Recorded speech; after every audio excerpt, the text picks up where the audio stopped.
നോക്കിയ ഒരു റിലേഷൻസ് എന്ന് പറയുന്ന ഭാഗത്ത് നിന്ന്, അതായത് അച്ഛൻ മകൻ മരുമകൻ മകൾ അങ്ങനെയൊക്കെയുള്ള ബന്ധങ്ങൾ വെച്ചിട്ടുള്ള ക്വസ്റ്റ്യൻസ് ചോദിക്കാറുള്ളതാണ്. അപ്പൊ അങ്ങനത്തെ ഒരു ടൈപ്പ് ഓഫ് ക്വസ്റ്റ്യൻ ആണിത്. എ ബിയുടെ മകനാണ്, സിയുടെ മകളാണ് ഡി, ബിയും ഡിയും വിവാഹിതരാണ് എങ്കിൽ എക്ക് സിയുമായുള്ള ബന്ധമുണ്ട്. എക്ക് സിയുമായുള്ള ബന്ധമുണ്ട്. അതാണ് ചോദ്യം. എ ബിയുടെ മകനാണ് എന്ന് പറയുമ്പോൾ എ താഴത്താണ് എന്ന് വിചാരിക്കാം. മകനായതുകൊണ്ട് ഇങ്ങനെ ഒരു ചിഹ്നം ഇടുന്നു. ഓക്കെ. ബിയുടെ മകനാണ്, എന്തായാലും എന്താണ് ബിയുടെ മകനാണെന്ന് പറയുമ്പോൾ ഇങ്ങനെ ഇടുകയാണ്. ഇത് ആണാണോ ബി ആണാണോ പെണ്ണാണോ എന്നുള്ളത് അറിയില്ല, അപ്പൊ തൽക്കാലം ഇങ്ങനെ ഇടുകയാണ്. സിയുടെ മകളാണ് ഡി, ബിയും ഡിയും വിവാഹിതരാണ്, ബിയും ഡിയും വിവാഹിതരാണ്. അപ്പം ഇങ്ങനെയാണ് ഉണ്ടാവുക. ഇത് കണക്ഷൻ കുറിയിരിക്കുന്ന ഒരു ഐഫോണാണ്. ബിയും ഡിയും വിവാഹിതരാണ്, അതിലുള്ള മകനാണ് ആര് എ.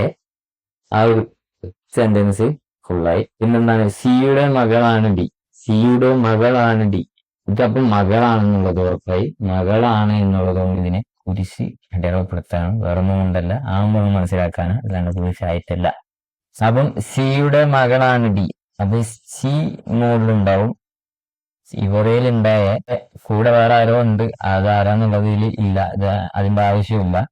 സിയുടെ മകളാണ് ഡി. ഓക്കെ. ഡിയുടെ മകനാണ് ഡിയുടെ മകനാണ് എ.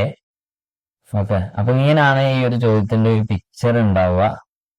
സോ എന്താണ് ചോദ്യം, എന്താണ് എക്ക് സിയുമായുള്ള ബന്ധം എന്തെന്നുള്ളതാണ്. ഈ എയും ഈ സിയും തമ്മിലുള്ള ബന്ധം എന്തായിരിക്കും? പേരക്കുട്ടി അല്ലെങ്കിൽ പേരമകനായിരിക്കും, അല്ലെ?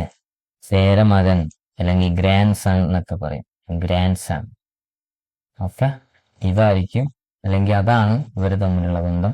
അപ്പൊ ഇങ്ങനെ ഓരോ സെന്റൻസ് വായിച്ചിട്ട് പിക്ചർ വരച്ച് എഴുതുന്നതായിരിക്കും നന്നാവുക. അത് നിങ്ങളുടെ ഒരു രീതിക്ക് അനുസരിച്ച് ചെയ്യുക. സോ ചേരമകനായിരിക്കും എന്നുള്ളതാണ് ഈ ക്വസ്റ്റ്യൻ ആൻസർ. So by.